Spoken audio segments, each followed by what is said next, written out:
आज हम लोग त्रिकोणमिति का अनुपात कक्षा 10वीं के बारे में आज हम लोग सीखेंगे। सबसे पहले हम लोग एक मान लेते हैं, माना कि ABC एक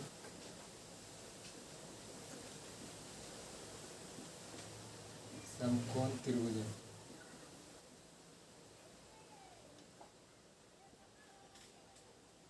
जिसमें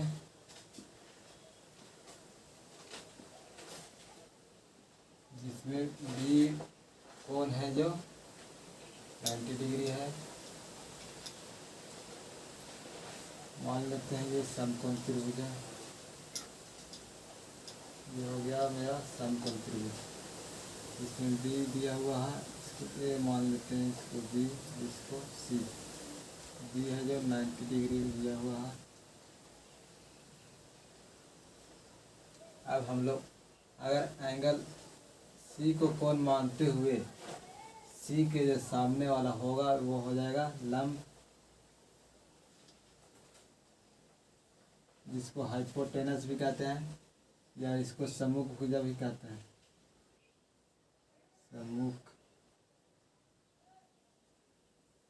सम्मुख भुजा। और ये इसको जो ये होता है जिस बेस पे रहता है उसको आधार बोलते हैं या संलग्न भुजा बोलते हैं, या एक और है तो आधार बोलते हैं। आधार, अब इसको बोलते हैं कर्ण। समकोण त्रिकोणमिति में हम लोग समकोण का ही इस्तेमाल करते हैं। तो इसमें सबसे पहले एंगल सी के मानते हुए इसको लंब बोलेंगे, इसको कर्ण बोलेंगे, इसको संलग्न भुजा बोलेंगे या आधार बोलेंगे। अगर हम लोग एंगल ए को मानते हुए लेंगे तब क्या होगा? तो एंगल ए को मानेंगे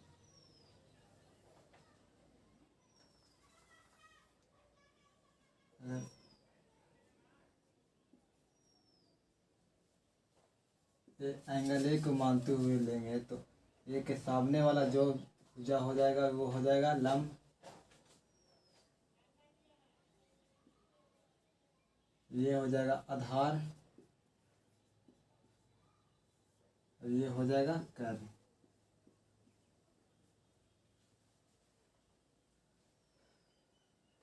अब हम लोग पाइथागोरस थ्योरम जानेंगे।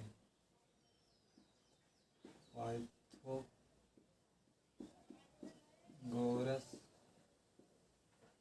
प्रमेय। पाइथागोरस प्रमेय हम इसलिए जान रहे हैं क्योंकि हम लोग आगे जो क्वेश्चन सोल्व करेंगे तो हम लोग पाइथागोरस थ्योरम की मदद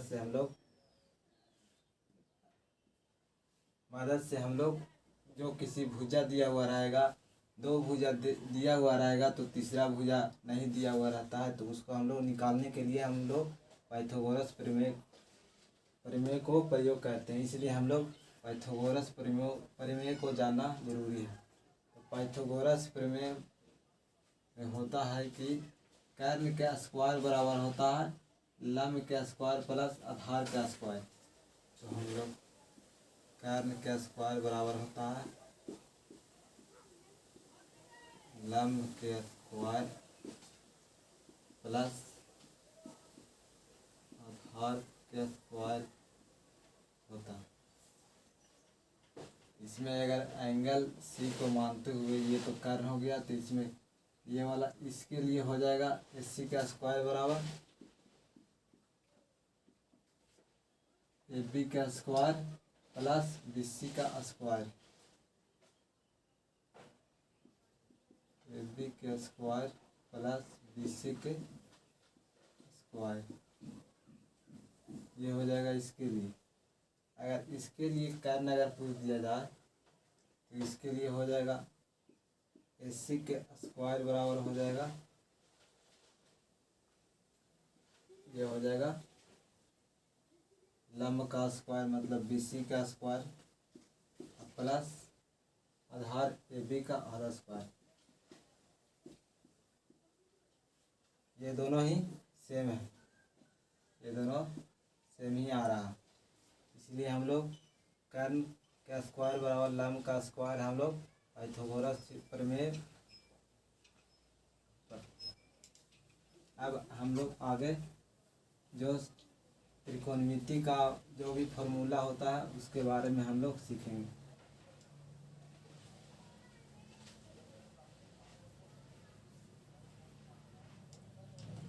सबसे पहला होता है साइन, इसके बाद होता है कोसाइन, इसके बाद होता है टेन जेन, इसके बाद होता है कोट टेंजेंट, इसके बाद होता है सेक एंट, इसके बाद होता है कोसेक कोसेंट, ये होता है। तो इसको लिखने के लिए आसानी होता है, वैज्ञानिकों ने बताया था कि ये सब लिखने के लिए ज़्यादा परेशानी होता है, इसलिए हम लोग लिखने के लिए तीन सबसे पहले हम लोग तीन जो शुरू से तीन लेटर होता है उसको लिखते हैं।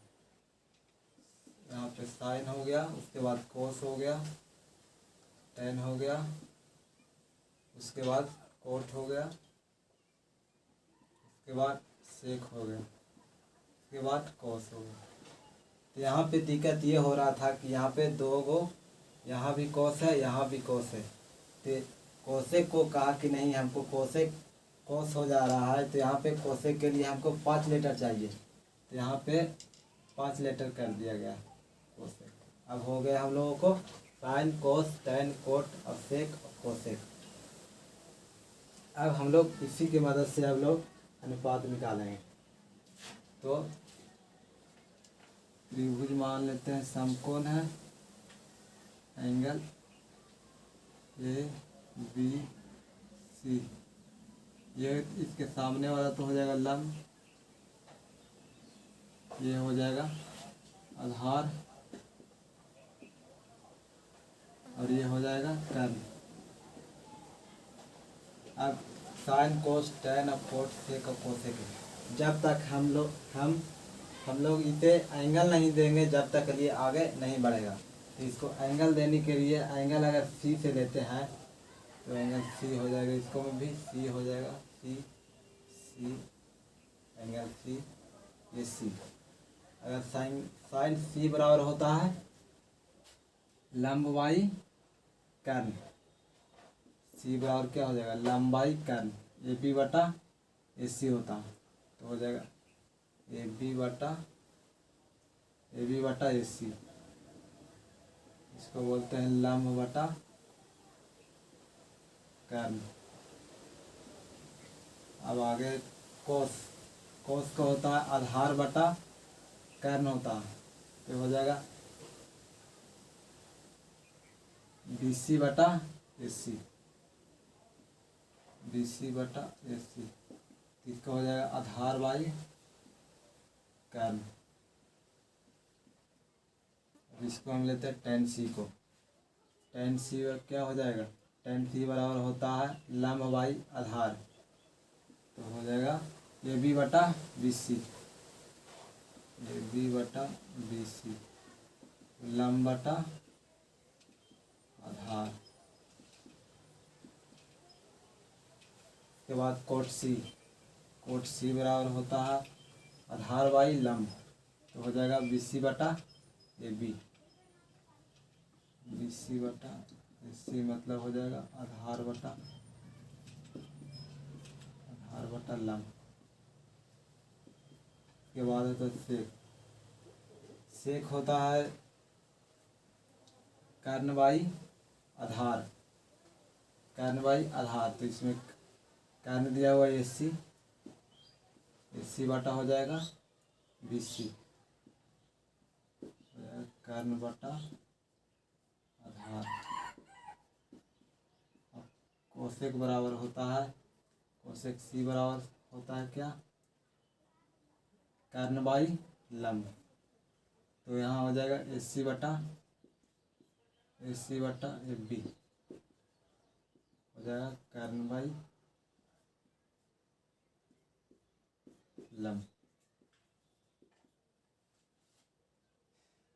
ये हो गया हमारे जो भी त्रिकोणमिति में फॉर्मूले यूज करेंगे, इसी की मदद से हम लोग आगे के जो क्वेश्चन होंगे सॉल्व करेंगे। उसके बाद आगे जानते हैं tan C बराबर होता है sin C बटा cos C। cot C बराबर होता है cos C बटा sin C। और ये हमारे जो फॉर्मूले होते हैं